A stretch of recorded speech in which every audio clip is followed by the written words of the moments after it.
What's up, you guys? Welcome to today's video. As you can tell by the title, this is going to be my top 10 list of things I cannot do as a felon 10 years later. 10 years later. So for those new to my channel, I'm a recovering addict who served time in prison, and I will leave more videos about my journey in the description box down below. We also have a second channel. It's called The Jessica and Reese Show. And we have a podcast, and it's on all these little doobly-doos over here, so you can follow us on all of these things. And my Instagram handle is this. So, those are all the places where you can find me squalling about. I don't know. I'm in a weird mood today. Alright, without further ado, let's go ahead and get started. Now, these are in no particular order, but the first thing that comes to my mind when I think about the thing I can't do the most that I want to do is be a foster mom. Now, there is a great need for good foster parents in this country, and if that's something that you want to do, look into it. There's so many different options. I want to be a foster parent so badly, but I cannot. And you cannot place children in a home with people that have been convicted of felonies. And I have multiple felonies on my background. Yeah, they were never for hurting a child or abusing a child, which I would never do. They were for drugs. But still, you don't want to place a child in a home where potentially something could go wrong or a child could be at risk. And while I understand that, it breaks my heart that I can't be a foster parent. And it breaks my heart for my kids because I feel like we would be such a good foster family. And I think my kids would be really good foster siblings, and I just think it would be so special for our family. And I think I think that if it could happen for us, that we would be so lucky to be able to bring a child into this home that needed us at that time, you know? And that's something that I can't do, and that's something that really bothers me. I have amazing foster families in my life. My friend Katie is a foster mom, and we actually filmed a video. I will leave it on the card up here. She's absolutely amazing. She had one little at the time, but now she has two littles, and she's just such an amazing foster mom, and I'm so proud of her.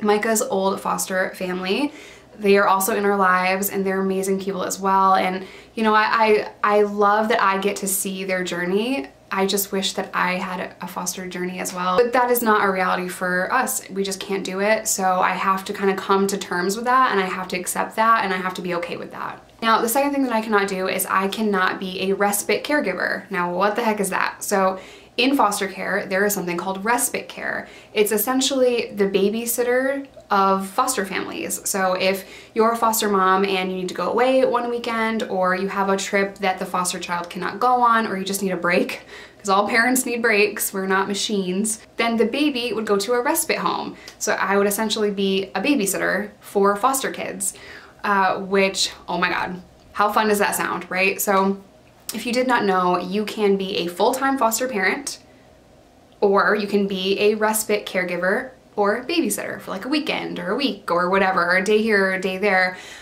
So yeah, respite care is a whole different thing, and I don't think it's talked about enough, but something I would love to do, but unfortunately I can't because I am a convicted felon.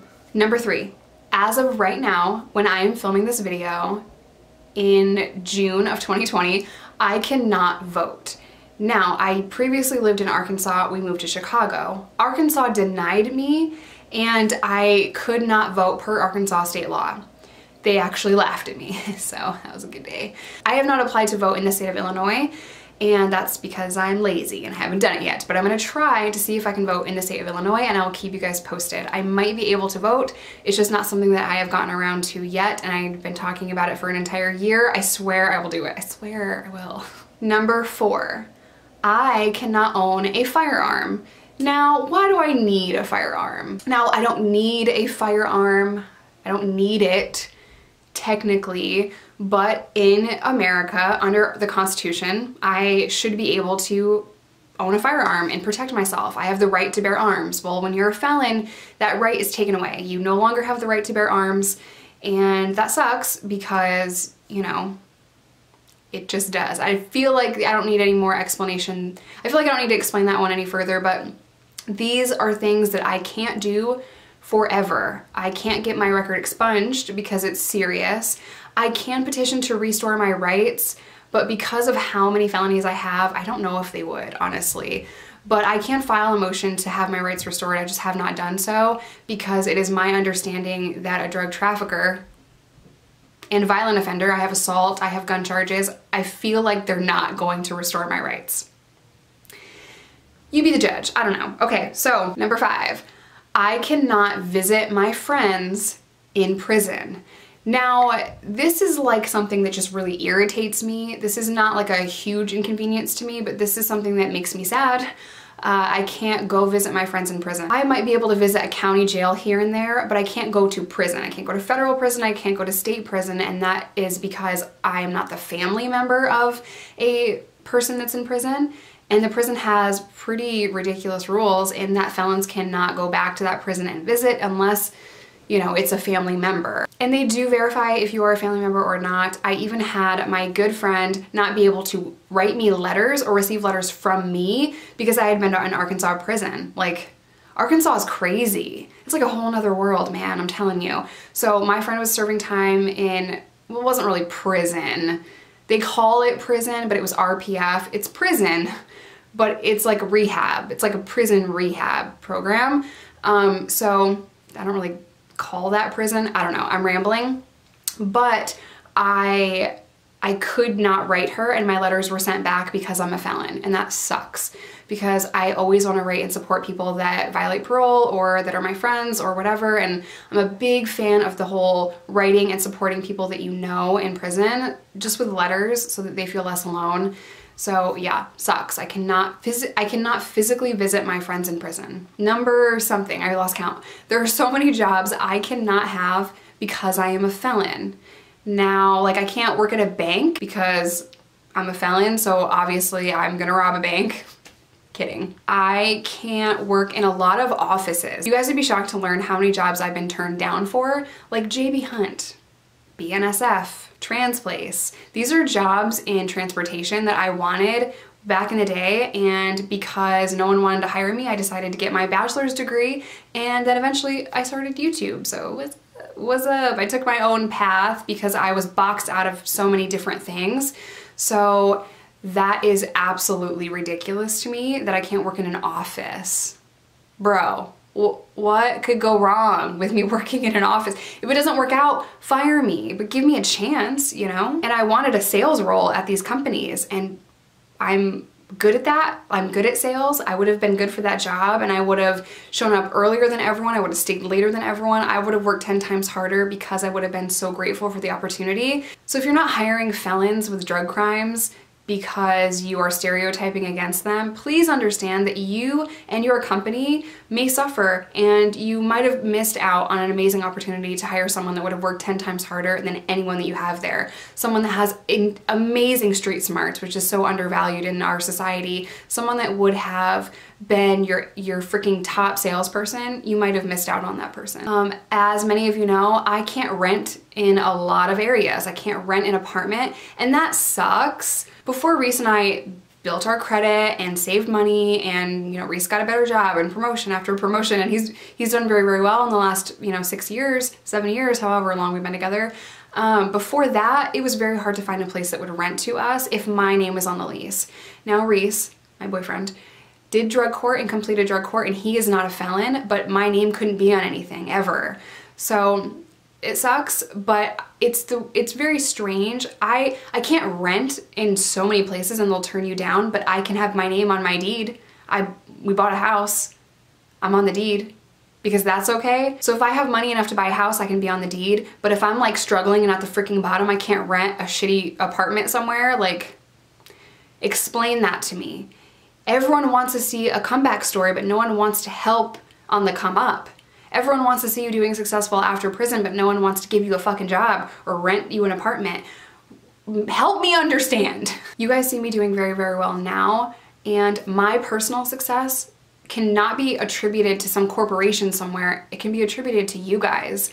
You guys believing in me and subscribing to my channel and watching my videos. You guys have helped me get to where I am today. Okay, number like 8 or 9, I don't know, I lost count. I can't have a liquor license. Can't own a bar, can't have a liquor. I mean, I can own like the property, I think, but I can't own the license to sell the liquor. That would have to be in someone else's name. So, why? Why? Number maybe 10, I don't know. I feel like this is the last one. I can't have a car dealership license. And I know someone that has gone through that and they were actually able to get it in California, but like for the rest of the country, I can't buy and sell used cars. I can't have a car dealership license. So what? It's just odd. A lot of these things just don't really make sense. Like, why can't I vote? What is the reasoning behind that? Please riddle me that. Other things I can kind of understand. Like foster care I can kind of understand because you don't want to harm a child or risk putting a child into a bad home. So I understand that. The gun, I can wrap my head around that one. But I can't wrap my head around not hiring me, not renting to me, not letting me vote. I can't wrap my head around these things. Oh, here's another one. Big, big, big one. Travel. I cannot travel outside of this country to places that expect you to present a visa. So I think I can go to Mexico. I wonder if they would let me come back. Do I need a passport to go to Mexico? Because like straight up I'll go right now. Just kidding.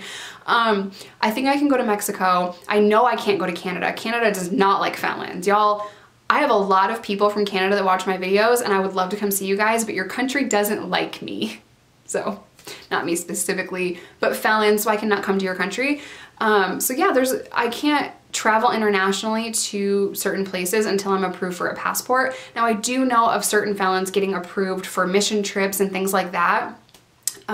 So maybe I could, but it is my understanding that I cannot. So I will keep you guys posted on all of that. I am going to attempt to get a passport and attempt to vote in the state of Illinois, and I will let you guys know if I can do those things. To everyone out there that is a felon, you are going to hear no a lot. When you're first out of prison, you're gonna hear no a lot. A lot of places will not wanna hire you. A lot of places will not want to rent to you.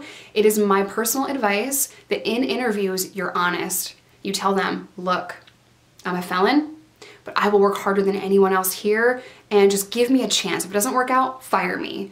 Be straight up, be blunt and be honest at how important that job is to you and how much it means to you. I found that when I started to not just wait for that to come up on my background check, but when I was honest, people gave me a fair shot, not bigger corporations, but you gotta start somewhere. I was working at Landstar. My boss at Landstar gave me the opportunity because I was like, bro, I'm gonna outsell everyone here, just please hire me, and he did. So don't give up. You're gonna hear no. You have to push through those moments where people are doubting you and telling you no. Do not give up because someone doesn't see your value right away. It sucks. Felons have to chase after success like our life depends on it, because it actually does. So many times felons give up and they're so beaten down by the system that they relapse. And I think that people don't understand why someone goes back to prison, but it's because this country is not giving us a fighting chance. So push through those moments and fight for it. It is worth it. As difficult as it was for me to get out of prison and do it the right way, I'm so grateful for that time. I'm grateful for that struggle. It is because of that struggle that I am so grateful for every single thing I have today. Whether it is a bottle of water or a tomahawk ribeye, your girl is grateful. I am grateful for everything in my life. Everything. I mean, just clean water, just a nice shower. You have no idea how many things that so many people take for granted that I am so eternally grateful for every single day. Like clean water and access to any book I want to read, and the shower and the refrigerator, and being able to control the temperature in my house and turn a light switch on. A lot of these things can be very easily overlooked, but for me personally, I'm grateful for every single thing. Every single thing. A light switch. All right, you guys, I really hope you enjoyed this video. I hope it was informative. I hope you learned a little bit more about what felons can and cannot do. It is my hope that we change our policy, and it is my hope that we start to treat felons better. If you want to see recidivism drop, we need to start treating people better. I love you guys. Stay safe, stay sober, do not break the law, and I will see you in my next one.